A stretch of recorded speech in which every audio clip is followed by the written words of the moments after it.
بسم الله الرحمن الرحيم. السلام عليكم ورحمة الله وبركاته إخواني الأعزاء. فيديو اليوم نتحدث عن ماذا سيحصل إن لم يستوفي الشروط 4000 ساعة مشاهدة قناتك من خلال سنة، يعني من خلال 12 أشهر.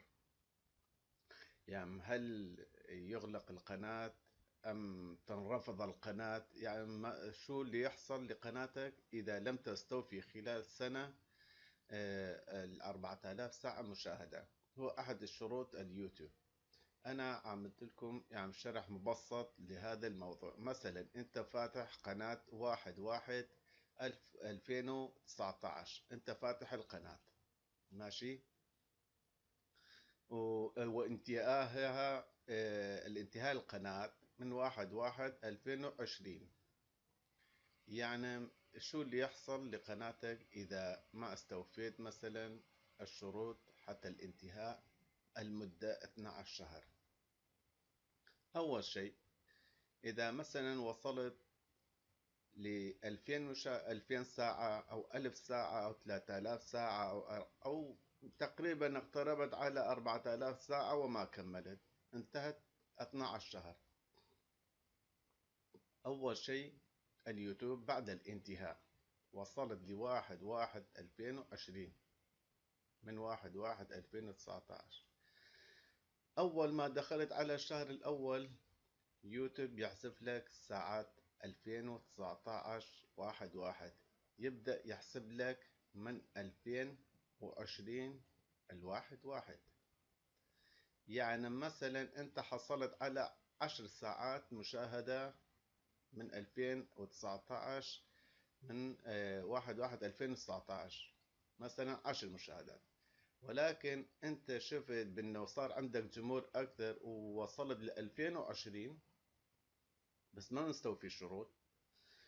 أنت حصلت من 2020 1/1/2020 100 ساعة مثلا، أو مثلا 50 ساعة 20 ساعة، اليوتيوب يحسب لك 10 ساعات 1/1/2019.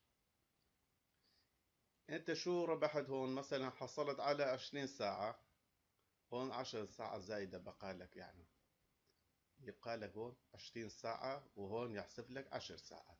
أو هون عندك 50 ساعة مثلا بالشهر 1/1/2020 وهون عندك 10 ساعات، لأن أول ما فتحت القناة يمكن ساعة ساعتين عندك.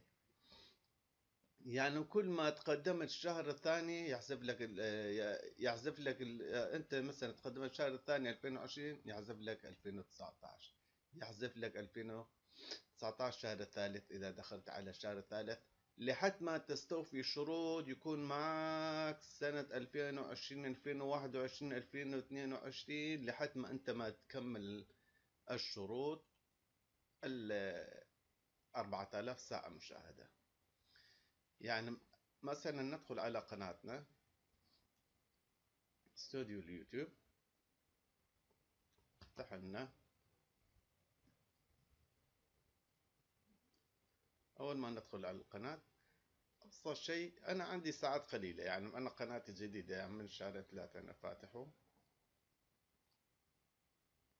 ندخل على تحقيق الربح هون على اليمين، يفتح لنا النافذة.